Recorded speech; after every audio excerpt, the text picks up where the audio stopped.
Hello everyone, it is Briximus Prime, back for another video, and today I'm going to be reviewing the Star Wars The Black Series, Bo-katan, and the Deathwatch Mandalorian. So yeah, let's just get right on into the review by starting with that packaging. Can you even understand a word that I'm saying in this helmet? And just taking a look at that packaging, it says Star Wars The Black Series, has their names down there. Here on the side, it's got nice images of both characters right there with their names. Here on the backs, it does have more images and then some backgrounds and bios about both characters. And that's basically about it for their packaging.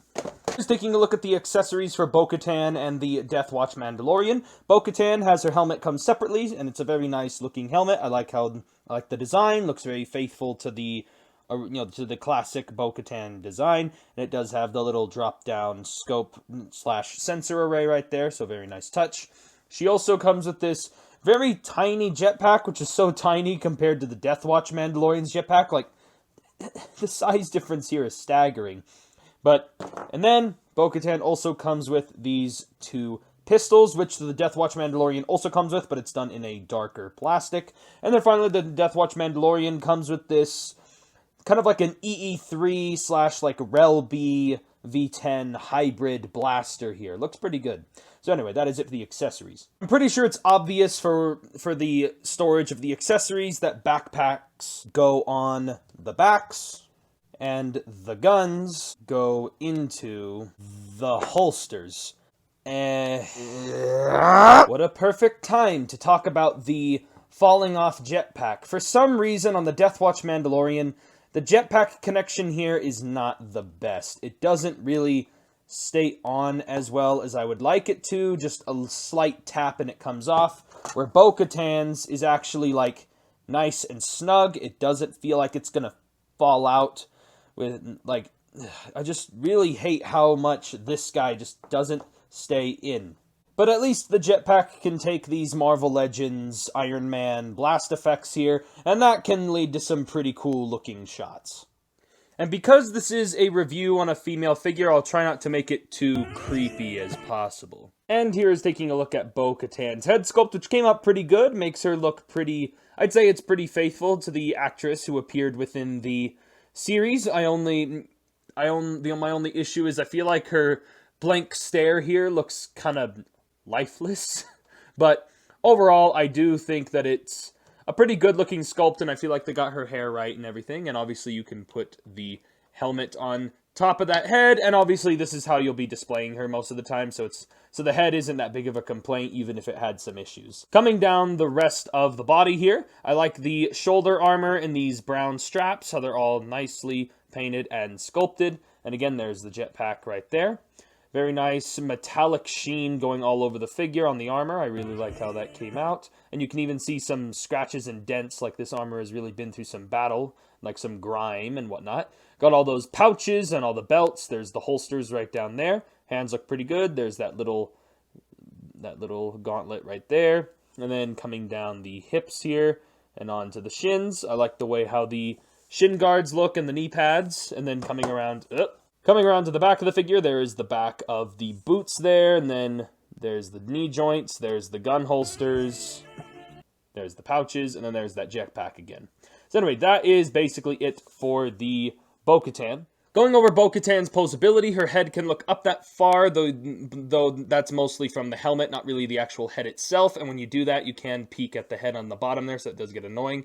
The head can look down that far, the head can pivot, and then it can swivel from side to side. Mentioned about this earlier. Shoulders can rotate a full 360. They can move outward that far. They can, there's a slight butterfly joint in there, but I don't know if there actually is one in there. She does get a bicep swivel, and then she gets over 90 degrees of bend at the elbow. Both of her wrists rotate and hinge in and out, though the joints are really stiff. She has a ball joint at the base of the diaphragm, so it allows for a waist swivel, slight bit of diaphragm pivot, slight arching back, and slight crunch. The hips can move forward, they can move back that far, hips can move outward that far, thigh swivel, nice bend at the knee, and then there is a knee swivel ankles can move up a little bit, they can move down, and she gets a good ankle pivot. So good articulation on Bo-katan. And here is taking a look at the Deathwatch Mandalorian, and he looks pretty good. I have to admit, just right off the bat, I love the idea of just having like a basic, like just general, like Mandalorian figure. Like, I just like the idea of that. It really makes it feel not just like an army builder, but just like as if you can almost sculpt this and mold this figure like clay to your own desire of like what character you want it to be, or just having just a general Mandalorian in your background scenes, or who knows. But like, I just like the idea of having just a generic Mandalorian that's not really based on anyone. And he came out really good in this nice blue color scheme, and with the bits of white. There is the Deathwatch logo right there on the shoulder. And overall, I like the way how everything came out here. The armor looks properly dented and everything's all scratched up and everything. His hands came out really well. I like the gauntlets. The mix of that kind of sand blue with the light blue looks really good. I like those little white highlights, the black boots, and then the knee guards and everything. Overall, everything seems to be pretty nice. One thing I did want to mention before we get into the articulation is when Bo-katan has her head look up, you can see her head underneath, where this guy, he has no head underneath. So posing him around, you don't see his head underneath, so that is a bonus. So anyway, going over articulation, the little antenna can move up and down. Ball joint at the head and at the base of the neck, which allows for the head to look down that far. It can look up that far. Can rotate all over the place. Can pivot from side to side. Just moves all over the place. Shoulders can rotate a full 360, and this is the shoulder design where the shoulders are on an independent little joint here, so they can move without breaking the sculpt. The shoulders can move outward that far. He also does have a very slight butterfly joint like Bo-katan. He has an elbow swivel and also a swivel at the gauntlet. 90 degrees of bend at the elbow. All the wrists rotate and hinge in and out, but the trigger finger hinges up and down. He has a diaphragm joint, which allows for some nice waist swiveling. He can crunch forward. He has an arcing back and a little bit of diaphragm pivot. Hips can move forward. They can move back, not that far. Hips can move outward that far. He does get a... does have a thigh swivel. He does have a single bend at the knee. I feel like this little knee pad thing kind of gets in the way, but hopefully that doesn't rip over time. And then he has a slight swivel at the boot, but mostly at the knee. Ankle can't really move up, but it can move down, and he does have ankle pivot. So very good articulation on the Deathwatch Mandalorian as well. Just wish the jetpack would stay on! One thing I did want to mention about the Deathwatch Mandalorian, about his gun, he can hold it, he can't really hold it, like, exactly properly in this trigger finger hand.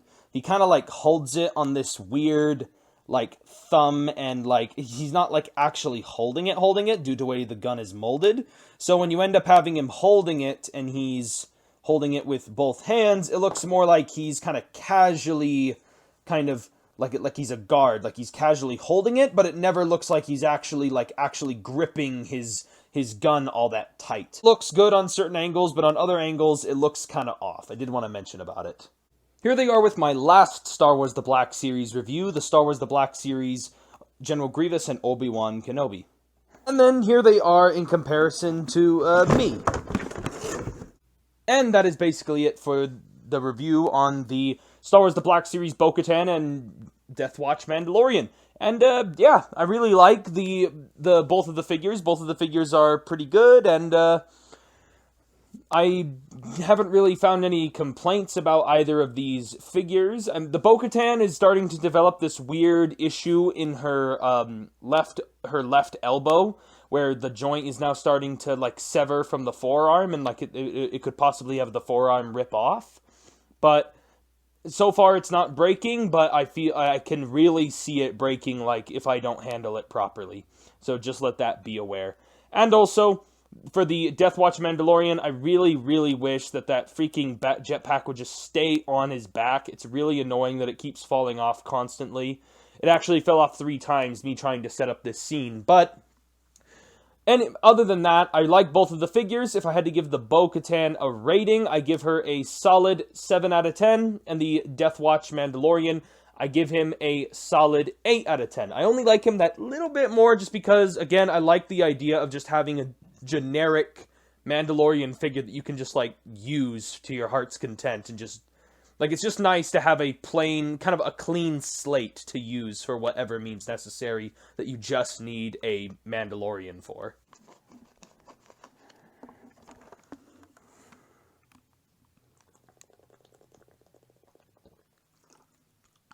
Oh! And if you guys liked this video, be sure to give me a like on the video. Be sure to comment down below what you guys think, especially of this particular video format. And I'm probably not going to do this kind of thing where I'm on camera all the time, but I thought it'd be something cool and different to do. So if you guys liked it, give me a like on the video. Let me know what you think in the comments. Subscribe to the channel for more toy reviews and such. And I'll catch you guys next time. Oh, man, it gets so freaking sweaty in this helmet. It's all fogged up and everything. Is the camera still recording?